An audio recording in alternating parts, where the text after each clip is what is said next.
Halo, saya Yel Francisca, guru bahasa Indonesia. Di masa pandemi ini, kita belum bisa bertatap muka untuk melakukan pembelajaran. Oleh sebab itu, anak-anak ibu tidak perlu patah semangat untuk melakukan pembelajaran di rumah. Tetap semangat selalu, jaga kesehatan, jaga imunnya supaya tetap sehat. Untuk pertemuan kita kali ini, kita akan membahas mengenai laporan hasil observasi. Mungkin kamu tidak asing lagi mendengar kata laporan hasil observasi. Nah, di SMP, kamu pernah belajar mengenai observasi. Masih ingat nggak apa itu observasi? Nah, observasi itu merupakan pengamatan.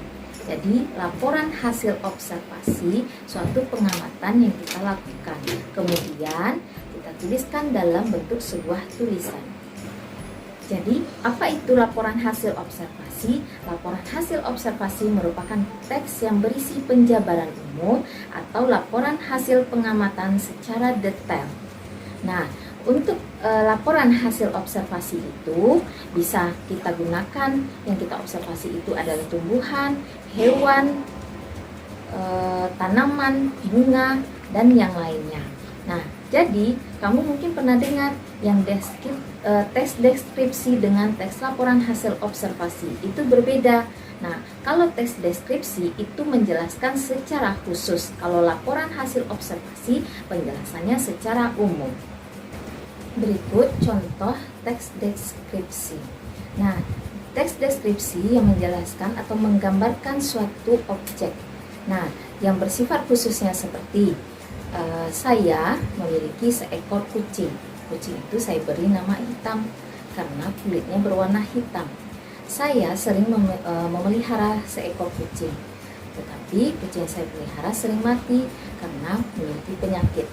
Nah, si Hitam ini kenapa saya beri namanya Hitam? Karena seluruh anggota tubuhnya mulai dari kepala sampai ekor itu dia berwarna hitam. Nah, kecuali bagian perutnya. Nah, si Hitam ini selalu menemani saya ketika saya melakukan aktivitas seperti menulis di kamar. Dia duduk di atas meja sambil menjilat-jilat bulunya. Nah, Hitam ini juga sering membangunkan saya ketika saya tidur. Nah, dia meletakkan kepalanya kepada bagian anggota tubuh saya. Nah, saya sangat menyenangi Hitam ini. Nah, untuk teks laporan hasil observasi, karena dia menjabarkan secara umum mulai dari definisinya, deskripsi bagian dan manfaatnya, karena itu berbentuk panjang, maka nanti akan saya tampilkan. Berikut hasilnya.